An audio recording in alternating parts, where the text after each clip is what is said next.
Olá, pessoal. Voltamos agora. Nesse bloco, o professor Júnior ele vai tratar das situações que impedem da pessoa ser candidato.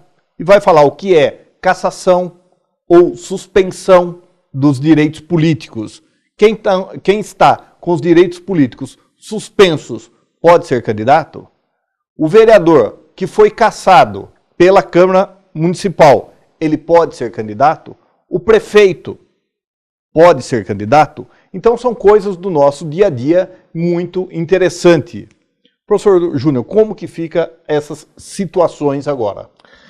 Bom, Wagner, eu acho que primeiro é interessante nós fazermos uma separação entre suspensão dos direitos políticos e inelegibilidade. Sim, e até cassação, né? Sim. Porque a gente fala cassação, mas é um termo pejorativo. Constitucionalmente, cassação é outra coisa, não é? Mas é bom para o telespectador entender a diferença entre a inelegibilidade e a suspensão dos direitos políticos. Perfeito. A suspensão dos direitos políticos, e não existe a cassação deles, eu vejo muita gente comentar, fulano teve um pelo outro. Teve direito político cassado. Não existe a cassação dos direitos políticos, né? Do nacional, do brasileiro. Exato, do nato. Naturalizado, sim, há uma temos exceção algumas lá situações previstas na Constituição. Isso. Então, a suspensão dos direitos políticos, ela abarca o direito do cidadão votar e o direito do cidadão ser votado. Então, quem está com os direitos políticos suspensos, ele não pode votar e ele não pode ser votado. Consequentemente, ele não é cidadão.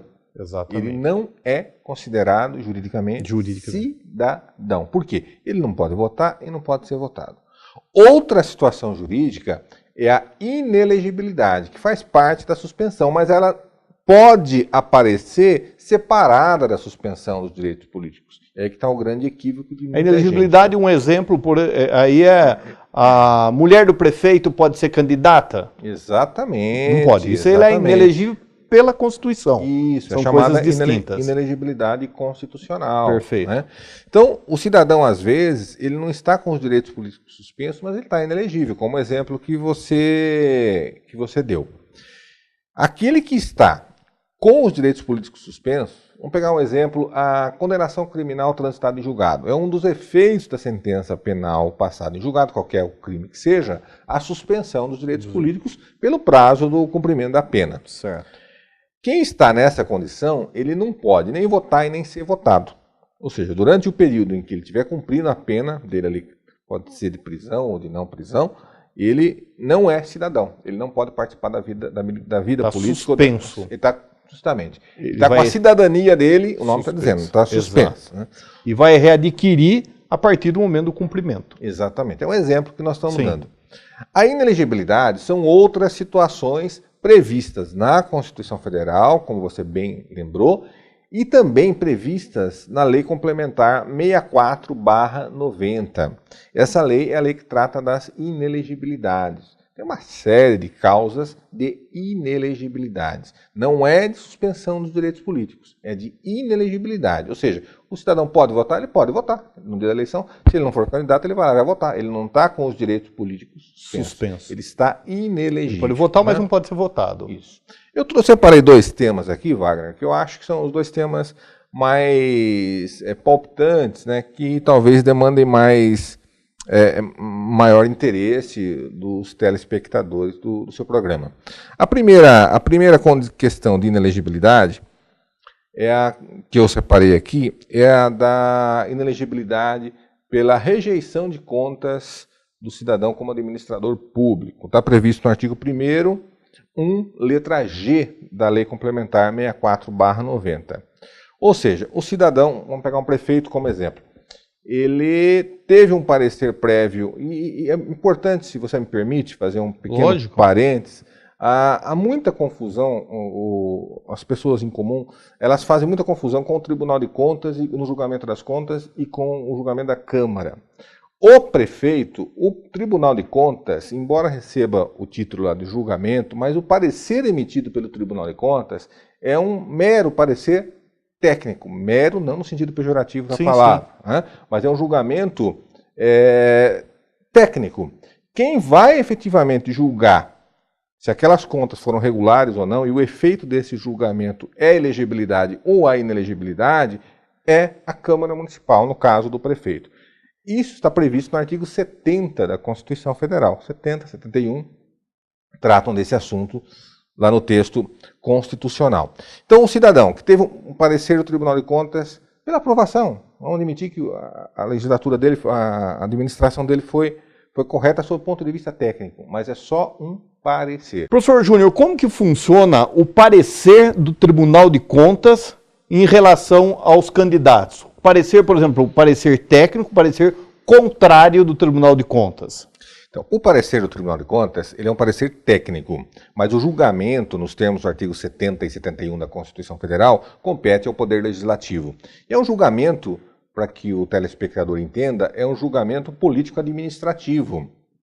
E esse julgamento, qual o efeito? Ele mantém aquele agente político elegível ou não, ou torna ele inelegível. Só isso. Se ele cometeu improbidade, se ele cometeu crime, a aprovação ou desaprovação das contas não vão interferir na apuração dessas eventuais irregularidades. O cidadão pode ter as contas dele aprovadas e sofrer uma série de processos criminais, uma série de ações civis por ato de improbidade. Mas se a Câmara Municipal desaprovar, o único efeito jurídico é a inelegibilidade. Crime e ato de improbidade vão ser apurados pelo Ministério Público posteriormente, independente da aprovação ou não. A desaprovação das contas pelo Legislativo atrai a inelegibilidade. Então, se ele não tiver a maioria, ele pode... Isso. Então, mas aí nós temos um pequeno detalhe, Wagner. Vamos pegar uma seguinte situação hipotética. O Tribunal de Contas emitiu parecer favorável às contas. Aprovou tecnicamente, estava tudo em ordem, foi para o Poder Legislativo. Ou da Câmara de Vereadores, ou Assembleia Legislativa de São Paulo, ou, no caso da presidente, no Congresso Nacional. O parecer veio favorável. Até interessante nós citarmos o caso da presidente, que o TCU emitiu parecer desfavorável às contas de 2014, que estão lá para serem julgadas. Esse parecer do TCU com relação à presidente da República, ele é meramente opinativo, é um parecer técnico. O julgamento efetivamente vai ocorrer pelo Congresso Nacional.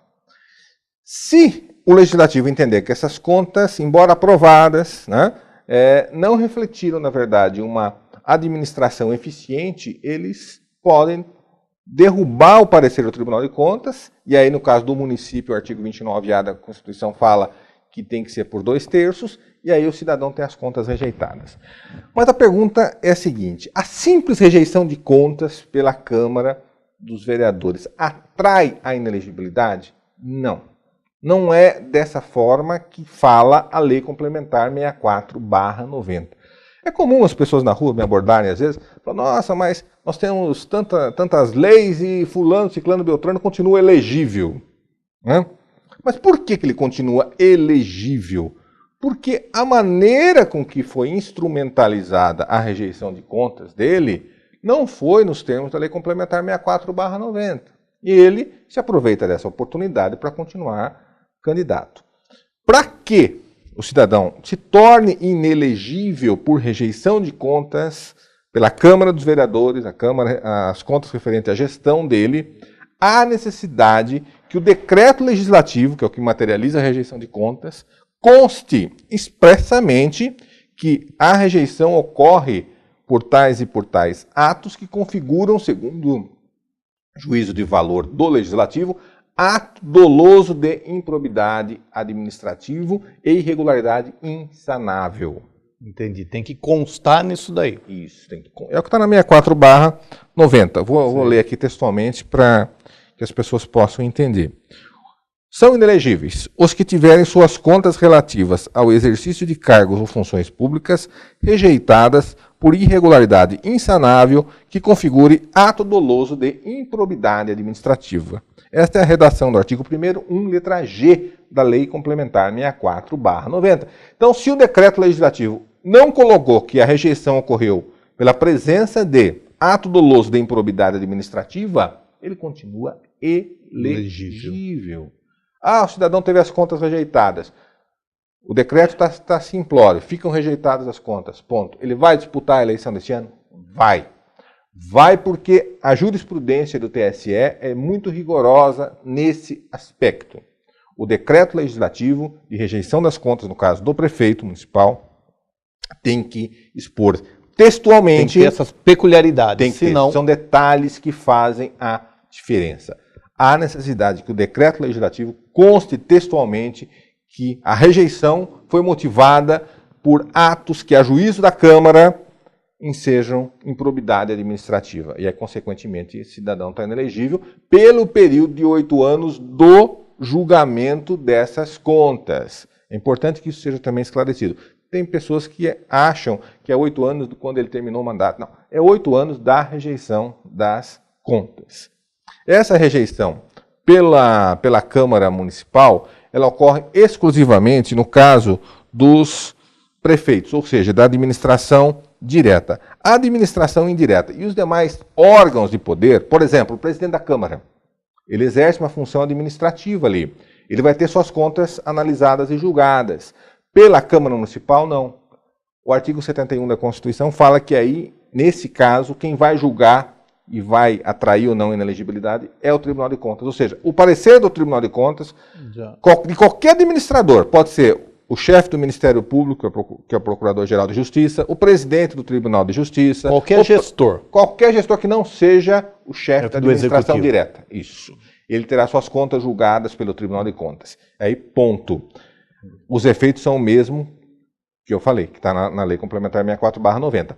Lá no acórdão do Tribunal de Contas, de rejeição das contas, tem que constar que trata-se de irregularidades insanáveis e configurando, obviamente, ato doloso de improbidade. Se não tiver essa previsão, o cidadão, embora com a conta rejeitada, ele vai disputar as eleições. Há necessidade desse esclarecimento, porque as pessoas acham que a simples rejeição de contas atrai inelegibilidade. Não é dessa forma. O cidadão teve o mandato cassado, também é uma situação que acontece com muita frequência. Teve um mandato cassado por qualquer motivo, cassado pela Câmara Municipal, por falta de decoro, por exemplo. Tem outros motivos. Fixar a residência fora do município, como exemplo, é uma outra hipótese, além da falta do decoro. Ele teve um mandato cassado. 8 anos de inelegibilidade. Ele não está com os direitos políticos suspensos, Wagner. É importante a gente frisar isso. Ele está inelegível. Ele continua votando. 8 anos a partir do momento da cassação dele. Ele continua e ele fica inelegível por esse período, salvo se ele conseguir uma medida judicial. Né? Aí, suspendendo a decisão, suspendendo os efeitos dessa decisão.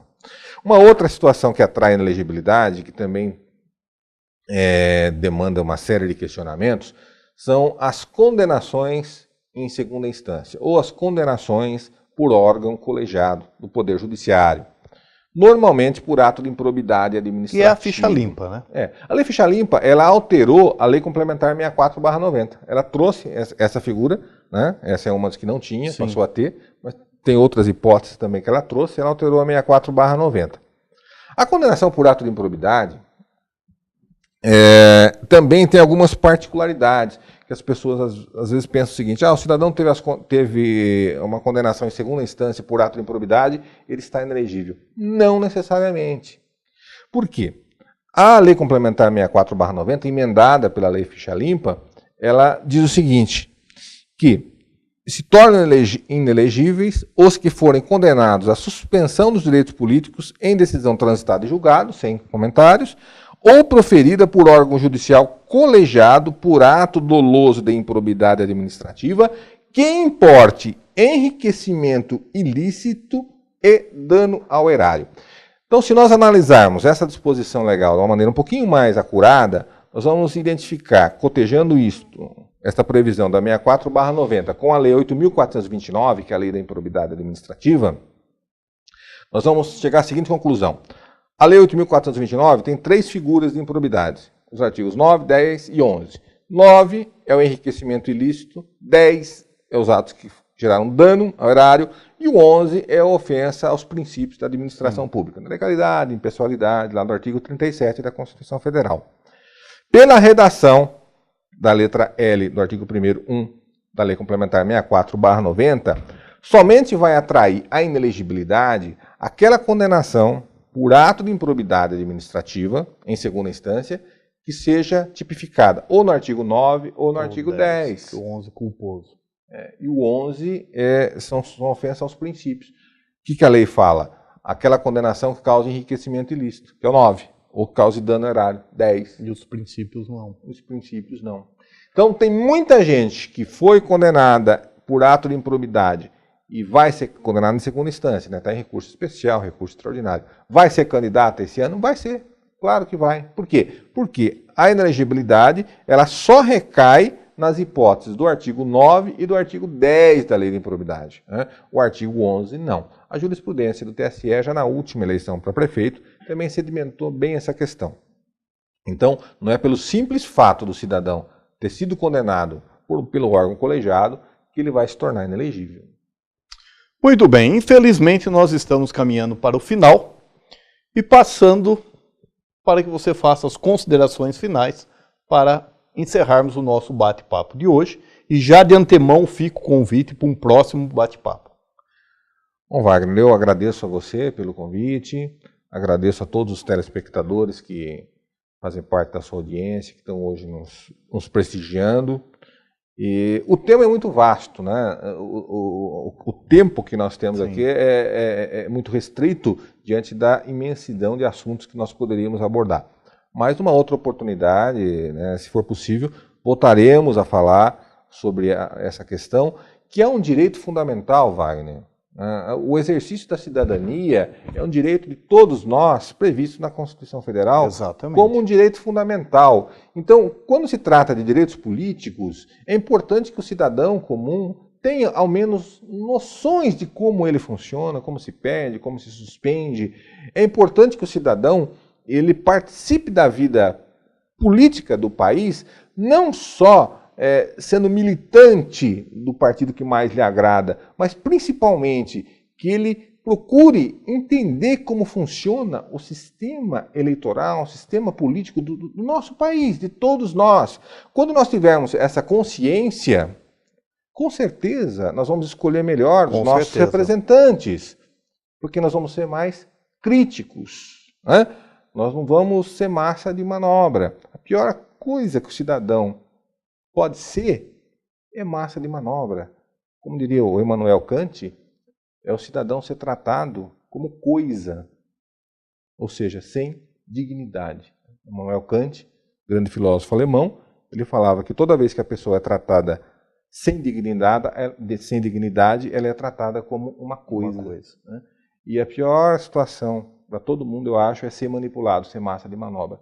Então, acho que parabéns pelo programa, é esclarecedor ao telespectador, e não só no tema eleitoral, né, mas nos diversos temas que você vem abordando no seu programa. E fica aqui meu muito obrigado e estou à disposição, eventualmente, uma outra oportunidade, estamos à disposição. Muito obrigado. Nós que agradecemos, obrigado por ter aceito o convite e as excelentes explanações. Pessoal, qual é a sua dúvida? Qual é o assunto que você quer ver tratado aqui? Entre em contato no nosso programa Direito e Cidadania, @duvaletv.com.br. Nós estamos à sua inteira disposição. Muito obrigado. Até a próxima semana.